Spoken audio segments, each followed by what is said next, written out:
sejahtera buat semuanya. Hari ini tanggal 1 Oktober 2020 kami BPS akan merilis indikator-indikator resmi yang rutin biasanya kita rilis setiap awal bulan. Jadi indikator yang kami rilis pada hari ini adalah 4 indikator, yaitu IHK atau inflasi, nilai tukar petani, perkembangan pariwisata, dan perkembangan transportasi.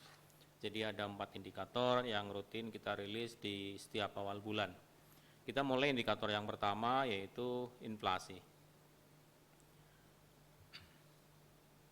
Inflasi Provinsi Kepulauan Riau untuk bulan September 2020 kita mengalami deflasi sebesar 0,15%. Nah, deflasi juga terjadi di Kota Batam sebesar 0,12% dan Kota Tanjung Pinang sebesar 0,32%.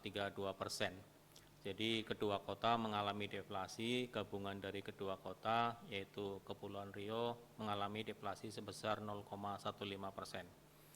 Untuk inflasi tahun kalender, artinya kita bicara dari Januari sampai dengan bulan September 2020, Kepulauan Riau mengalami deflasi sebesar 0,36%. Kalau kita bicara secara year on year, artinya kita bandingkan September 2020 terhadap September 2019, Kepulauan Riau mengalami inflasi sebesar 0,10%. Kita lanjutkan, kalau kita bandingkan dengan kota-kota lain, kota-kota IHK lain di seluruh Indonesia, Tanjung Pinang ini mengalami deflasi yang terbesar. Masih ada lagi temannya Banda Aceh, nilainya sama sebesar minus 0,32%. Inflasi tertinggi secara nasional ada di Gunung Sitoli dan inflasi terendah ada di Pekanbaru. Kita lanjutkan slide sebelumnya. Kalau kita lihat secara kelompok pengeluaran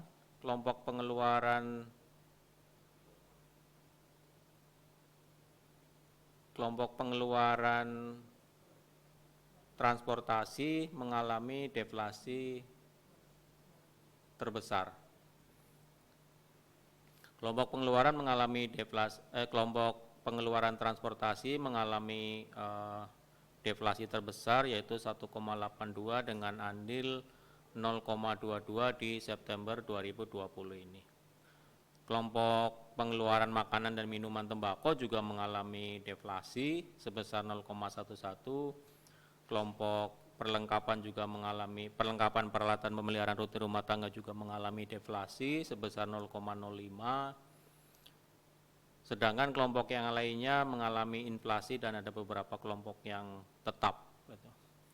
Kalau kita lihat secara komoditas yang memberikan andil deflasi di Kepulauan Riau di September 2020 yang paling besar adalah tarif angkutan udara. Jadi memang ada penurunan tarif angkutan udara di bulan September 2020 ini dibandingkan dengan bulan sebelumnya. Jadi memberikan andil paling besar sebesar 17,53%. Komoditas lainnya yang memberikan andil deflasi adalah beras. Jadi terjadi penurunan harga beras dibandingkan bulan sebelumnya. Andilnya sebesar 3,54%, berikutnya telur ayam, cabai merah, bawang merah, sampai dengan tomat. Itu adalah komoditas-komoditas yang memberikan andil deflasi di Kepulauan Riau sepanjang September 2020. Kalau kita lihat perkembangan inflasi di Kepulauan Riau, kita lihat bahwa kita lihat di sini bahwa Kepulauan Riau itu ada 2 kota IHK, yaitu Batam dan Tanjung Pinang. Kalau kita lihat Tanjung Pinangnya mengalami deflasi sebesar 0,32% untuk September 2020. Nah, komoditas-komoditas yang memberikan andil deflasi di Tanjung Pinang selama September 2020 paling besar adalah penurunan tarif angkutan udara. Jadi hampir terjadi andilnya itu 39,02% terhadap deflasi Tanjung Pinang yang 0,32 itu. Berikutnya komoditas yang memberikan andil terbesar kedua untuk deflasi di Tanjung Pinang adalah harga ikan tongkol cabai merah, ikan selar sampai dengan udang. Semuanya mengalami penurunan harga atau memberikan andil deflasi di Kota Tanjung Pinang sepanjang September 2020. Kalau kita lihat perkembangan selanjutnya, kita lihat di sini. Ini adalah inflasi kumulatif di Tanjung Pinang dari Januari sampai September 2020. Secara kumulatif emas perhiasan itu masih tetap memberikan andil yang terbesar gitu sepanjang Januari sampai dengan September 2020. Nah, itu perkembangannya seperti itu. Begitu untuk indikator yang pertama yaitu inflasi. Selanjutnya kita lihat indikator yang kedua yaitu nilai tukar petani. Nilai tukar petani untuk Provinsi Kepulauan Riau di bulan September 2020 mengalami kenaikan sebesar 0,42%. Jadi NTP-nya mengalami kenaikan dari 97,94 di bulan Agustus menjadi 98,35 di bulan September. Atau dengan kata lain ada kenaikan sebesar 0,42%. Kalau kita lihat berdasarkan kelompok, ada 5 kelompok di sana yaitu tanaman pangan, hortikultura, tanaman perkebunan rakyat, peternakan, dan perikanan. Kalau kita lihat berdasarkan kelompoknya, 3 kelompok mengalami kenaikan yaitu tanaman pangan sebesar 0,64%, hortikultura 1,68%, dan perikanan naik 1,30%. Sedangkan 2 kelompok lainnya yaitu tanaman perkebunan rakyat dan peternakan mengalami penurunan masing-masing sebesar 1,59 dan 0,85. Itu kalau kita bicara berdasarkan kelompok dari nilai tukar petani. Kita lihat trennya adalah seperti tertera di dalam grafik. Mulai ada peningkatan NTP mulai sekitar bulan Juli gitu ya. Kita lihat di bulan Juli mulai merangkak naik gitu ya.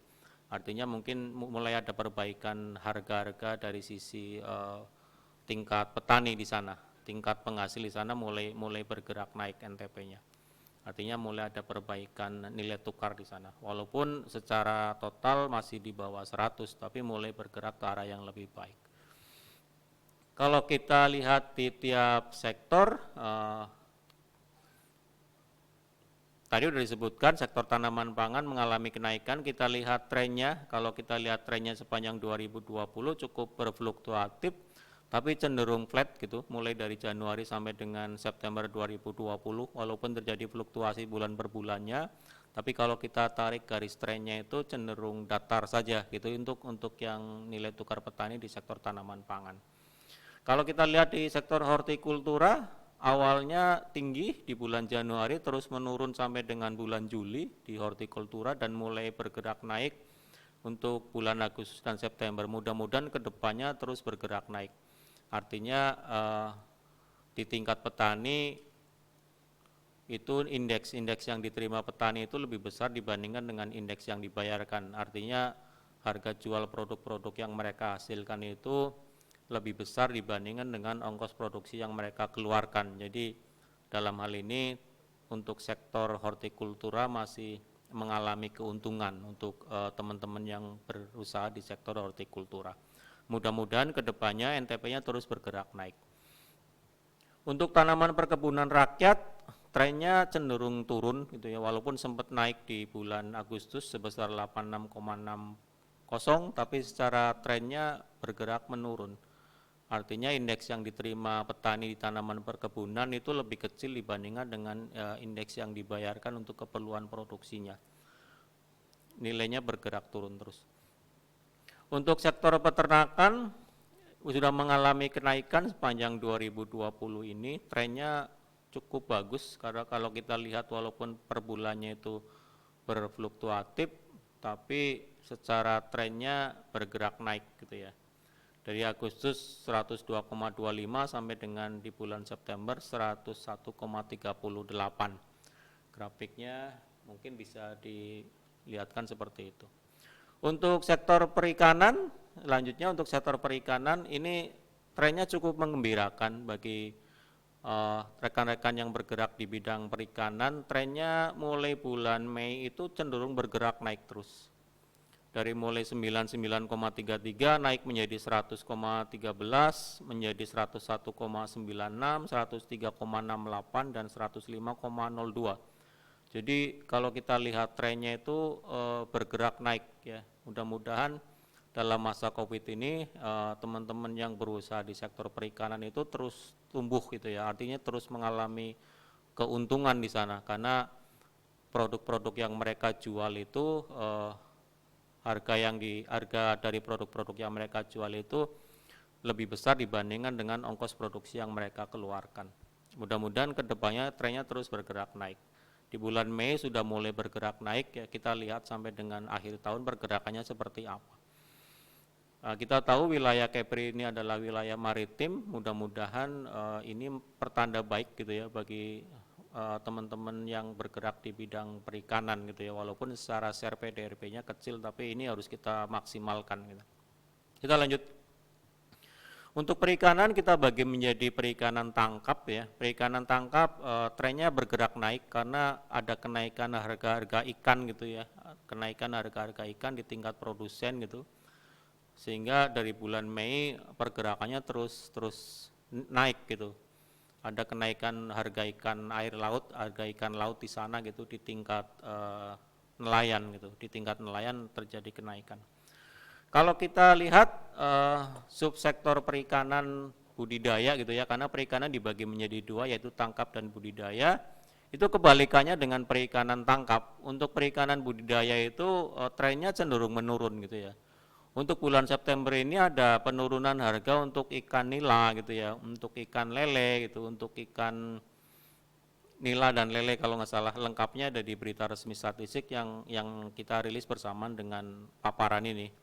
Jadi ada penurunan harga ikan tawar di sana di tingkat pembudidaya sehingga pergerakan harganya ke arah menurun gitu ya, beda dengan perikanan tangkap yang tadi cenderung naik, di perikanan budidaya malah cenderung menurun. Selanjutnya nilai tukar usaha pertanian, jadi kalau kita mengeluarkan komponen konsumsi rumah tangga gitu dalam penghitungan nilai tukar, maka kita mendapatkan nilai tukar usaha pertanian, artinya ini benar-benar yang petani keluarkan gitu ya, di luar konsumsi yang mereka lakukan. Kalau kita bicara nilai tukar usaha pertanian, terjadi kenaikan sebesar 0,21% dari 98,87 ke 99,08 ya. Jadi dari Agustus naik ke bulan September sebesar 0,21%. Kalau kita lihat berdasarkan sektor gitu ya, ada masih sama dengan yang tadi, dengan yang nilai tukar petani, ada 3 sektor naik dan 2 sektor turun. Walaupun mungkin besarannya beda-beda, tapi trennya masih tetap sama dengan yang nilai tukar petani yang tadi.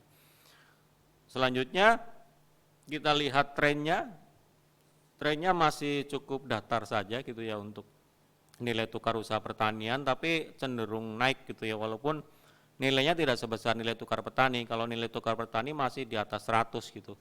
Tapi kalau nilai tukar usaha pertanian pada saat kita mengeluarkan komponen konsumsi rumah tangga itu nilainya masih di bawah 100. Masih sama dengan nilai tukar petani. Hanya kalau kita lihat per sektor gitu, ada sektor-sektor yang di atas 100 dan ada sektor-sektor yang di bawah 100. Kita lanjutkan untuk inflasi di tingkat pedesaan gitu ya. Di tingkat pedesaan selama bulan September 2020 mengalami deflasi sebesar 0,26%.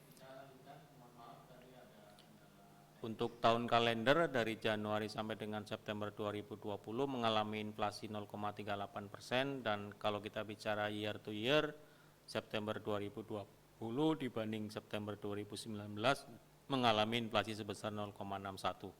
Jadi untuk tahun kalender ini arahnya agak berbalik dengan inflasi di tingkat perkotaan. Kalau tingkat perkotaan deflasi, kalau di tingkat pedesaan inflasi sebesar 0,38%. Kalau kita lihat menurut kelompok pengeluaran, di sini terlihat bahwa 4 kelompok pengeluaran mengalami deflasi, sedangkan 2 kelompok pengeluaran mengalami inflasi. Sehingga total deflasi di bulan September 2020 adalah 0,26%. Itulah indikator yang berhubungan dengan indeks harga, baik di tingkat perkotaan, indeks harga konsumen maupun di tingkat pedesaan dari sisi NTP. Selanjutnya, indikator yang ketiga adalah perkembangan pariwisata. Di sini kita akan melihat tingkat kunjungan wisatawan dan tingkat penghunian kamar hotel. Nah, kita lihat bahwa selama Agustus 2020, kunjungan wisatawan itu cenderung menurun gitu ya dibandingkan dengan kondisi Juli 2020. Kita lihat penurunannya adalah sebesar 6,29%, maaf 6,29%.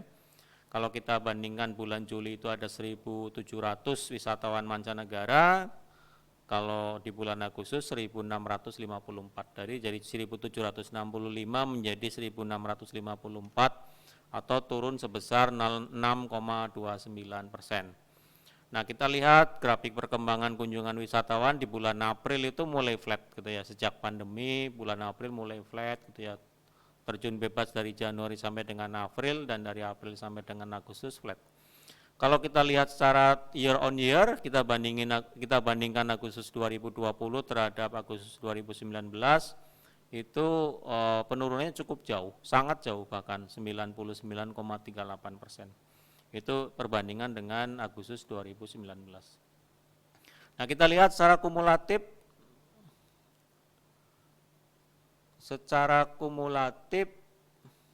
ya.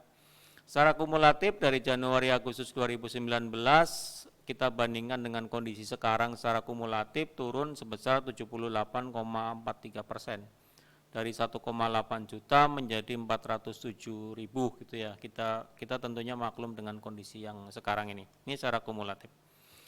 Kalau kita lihat kunjungan wisatawan menurut 4 pintu masuk, kita lihat di Batam mengalami penurunan sebesar 14,20%, di Tanjung Pinang karena bulan kemarin tidak ada kunjungan jadi tidak bisa kita bandingkan antara Juli dengan Agustus, walaupun Agustus ada wisatawan mancanegara masuk ke Tanjung Pinang sebesar 149 gitu ya. Tapi karena bulan Julinya tidak ada wisatawan jadi tidak bisa kita bandingkan. Untuk Bintan penurunannya hampir 100% karena dulu kemarin bulan Juli ada wisatawan ke Bintan, nah sekarang kosong di Agustus 2020. Itu kondisi perbandingan bulan ke bulan antara Agustus dibandingkan dengan Juli 2020. Kalau kita bicara tahun ke tahun, artinya Agustus 2020 dibandingkan dengan Agustus 2019, angkanya bisa terlihat gitu ya. Mungkin tidak perlu saya ceritakan karena ini perbandingannya tidak apple to apple ya, karena kita menghadapi kondisi pandemi. Penurunannya hampir 100% maksimal gitu ya. Kita lihat secara kumulatif dari Januari sampai dengan Agustus, perbandingan Januari Agustus 2020 terhadap Januari Agustus 2019 semuanya mengalami penurunan. Dari Karimun, dari Batam, dari Bintan, dari Tanjung Pinang semuanya mengalami penurunan. Angkanya bervariasi antara 71% sampai dengan 84%. Kita bisa lihat di dalam tampilan. Selanjutnya ini tabel yang menunjukkan komposisi wisatawan gitu ya menurut kebangsaan. Jadi ada tren yang cukup tren yang cukup mengejutkan gitu ya dalam tanda kutip. Di situ ada wisatawan yang berkunjung dari Tiongkok gitu ya sebesar 143 orang gitu ya. Di bulan Agustus kemarin belum ada, di bulan Juli, nah sekarang ada peningkatan sebesar 143 orang gitu ya, ini di bulan Agustus.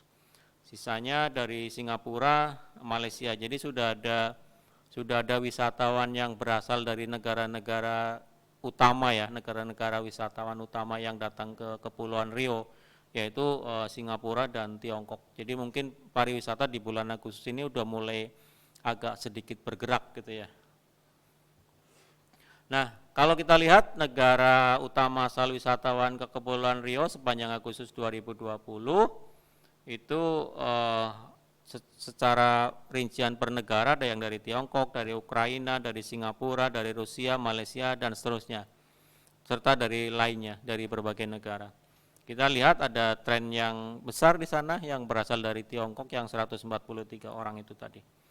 Kalau kita lihat secara kumulatif dari Januari sampai Agustus 2020 tetap wisatawan dari Singapura yang jumlahnya paling besar dari Januari sampai dengan Agustus 2020. Kalau kita lihat indikator berikutnya yang berhubungan dengan pariwisata adalah tingkat penghunian kamar hotel berbintang. Ya, kita lihat di bulan Agustus 2020 jika kita bandingkan dengan bulan Juli 2019 itu mengalami penurunan sebesar 0,85 poin persen gitu ya. Kita lihat mengalami penurunan. Kan kalau kita bandingkan dengan kondisi Agustus 2019 penurunannya jauh lebih dalam yaitu 28,51 poin persen gitu. Itu yang berhubungan dengan tingkat penghunian kamar.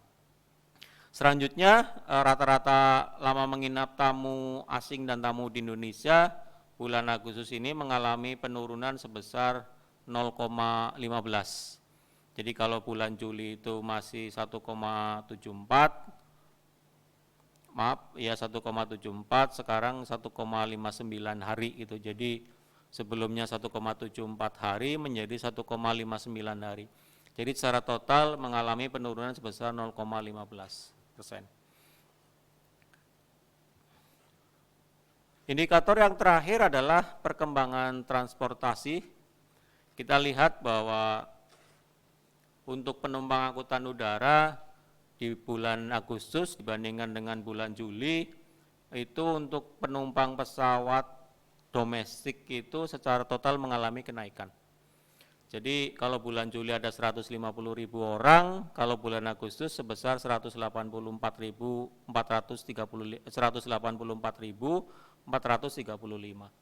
Jadi secara total mengalami peningkatan sebesar 22,59% untuk penumpang domestik. Kenaikan itu terjadi untuk penumpang, baik penumpang yang datang maupun penumpang yang berangkat. Sedangkan kalau penumpang pesawat internasional itu tidak ada yang terbang gitu ya di bulan Juli. Tapi di bulan Agustus sudah ada yang terbang ya. Yang totalnya itu sebesar 140, yang datang 132, yang terbang keluar itu 8. Nah, karena bulan Juli itu tidak ada aktivitas penerbangan yang berasal dari pesawat internasional, maka kita tidak bisa membandingkan secara persentase gitu. Kondisinya seperti itu. Untuk penumpang angkutan udara domestik,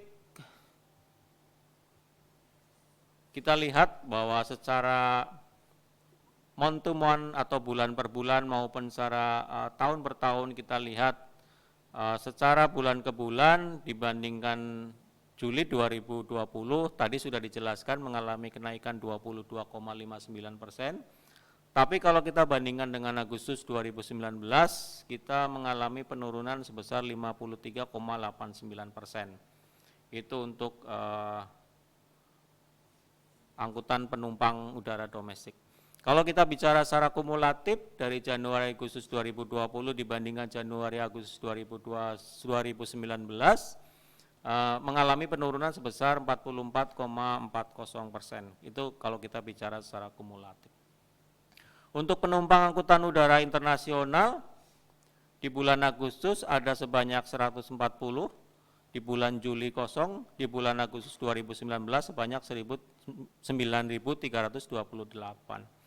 Jadi kalau kita bandingkan year on year, Agustus 2020 dibandingkan dengan Agustus 2019, mengalami penurunan sebesar 98,50%. Untuk kalau kita bicara secara kumulatif dari Januari Agustus 2019 dibandingkan dengan Januari Agustus 2020 dibandingkan dengan Januari Agustus 2019 mengalami penurunan sebesar 73,33%. Selanjutnya penumpang angkutan laut. Penumpang angkutan laut jika kita bandingkan Agustus 2020 dengan Juli 2020 secara total itu mengalami penurunan sebesar 0,40% gitu ya. Jadi sebelumnya kita lihat angkanya di sana gitu ya. Nah, penurunan itu terjadi paling banyak itu untuk penumpang yang berangkat gitu ya. Kalau penumpang yang datang masih mengalami kenaikan gitu, masih mengalami kenaikan. Untuk yang domestik, untuk yang internasional sama mengalami penurunan untuk termasuk untuk yang datang, sedangkan untuk yang berangkat mengalami kenaikan. Kalau kita bandingkan secara bulan ke bulan, secara year on year maupun secara kumulatif, kita lihat di tampilannya kalau kita bandingkan secara bulan ke bulan gitu ya, itu mengalami kenaikan gitu. Kalau kita bandingkan year on year mengalami penurunan 49,34 dan kita bandingkan secara kumulatif mengalami penurunan sebesar 40,98. Untuk penumpang angkutan laut internasional, jika kita bandingkan antara bulan ke bulan ataupun tahun ke tahun maupun secara kumulatif, semuanya mengalami penurunan. Bulan ke bulan mengalami penurunan 17,34, tahun ke tahun mengalami penurunan 99,60 dan secara kumulatif Januari-Agustus dibandingkan Januari-Agustus 2019 mengalami penurunan sebesar 72,51%. Untuk angkutan laut internasional sama masih mengalami penurunan, nilainya seperti yang ada di dalam tampilan gitu ya. Nah, berikutnya adalah bongkar muat bagasi dan barang angkutan udara domestik dan internasional. Untuk angkutan domestik, untuk aktivitas bongkar mengalami kenaikan sebesar 11,89, untuk aktivitas muatnya mengalami penurunan, sedangkan untuk yang internasional, untuk yang aktivitas bongkarnya mengalami kenaikan 30,37 dan aktivitas muatnya mengalami penurunan sebesar 70,83.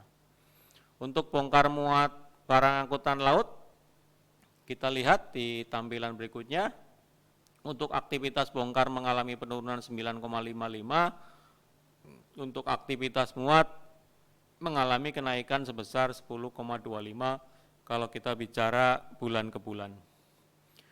Begitu indikator yang bisa kami rilis di awal bulan Oktober 2020 ini, semoga bermanfaat bagi semuanya. Saya akhiri, billahi taufiq wal hidayah. Assalamualaikum warahmatullahi wabarakatuh.